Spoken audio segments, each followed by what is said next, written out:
राध्या बाजार में खड़ी थी, लेकिन उसके चेहरे पर अजीब सी घबराहट साफ दिखाई दे रही थी। हर तरफ लोगों की भीड़ थी, दुकानों की आवाजें थीं, लेकिन राध्या का ध्यान कहीं और ही था। तभी अचानक प्रथम की नजर उस पर पड़ती है। वह तुरंत उसके पास आता है और हैरानी से कहता है, राध्या, क्या हुआ? तुम इतनी परेशान क्यों लग रही हो? लेकिन राध्या कुछ बोल नहीं पाती। उसकी आंखों में डर साफ दिखाई दे रहा था। उसी समय अचानक सड़क की तरफ से तेज आवाज आती है। एक बाइक बहुत तेज रफ्तार में उनकी तरफ बढ़ रही होती है।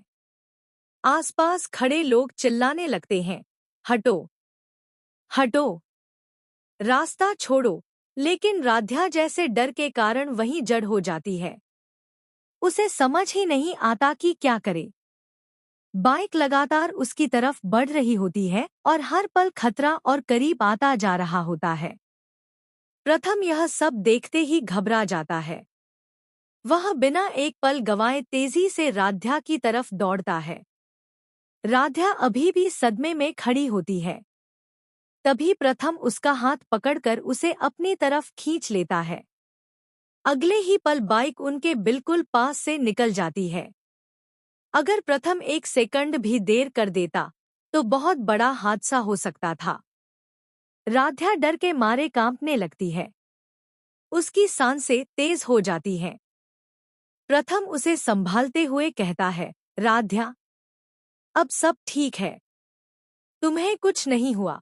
लेकिन राध्या इतनी डरी हुई होती है कि वह खुद को संभाल नहीं पाती। उसकी आंखों में आंसू आ जाते हैं। वह धीरे से प्रथम की तरफ देखती है, जैसे उसे यकीन ही नहीं हो रहा हो कि उसकी जान बच गई। आसपास खड़े लोग भी हैरानी से यह सब देख रहे होते हैं। सभी यही सोच रहे होते हैं कि अगर प्रथम सही समय पर नहीं पहुंचता तो आज बहुत बड़ा हादसा हो सकता था।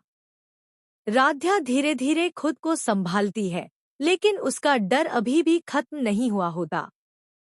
प्रथम उसे बैठाता है और पानी देता है। वह लगातार उससे पूछता है, तुम ठीक हो ना? उसकी आवाज में चिंता साफ महसूस हो रही होती है। राध्या पहली बार महसूस करती है कि प्रथम सिर्फ उसकी परवाह ही नहीं करता, बल्कि उसकी सुरक्षा के लिए कुछ भी कर सकता है। उसके मन में प्रथम के लिए सम्मान और भरोसा पहले से भी ज्यादा बढ़ जाता है। दूसरी तरफ प्रथम भी अंदर ही अंदर डर चुका होता है।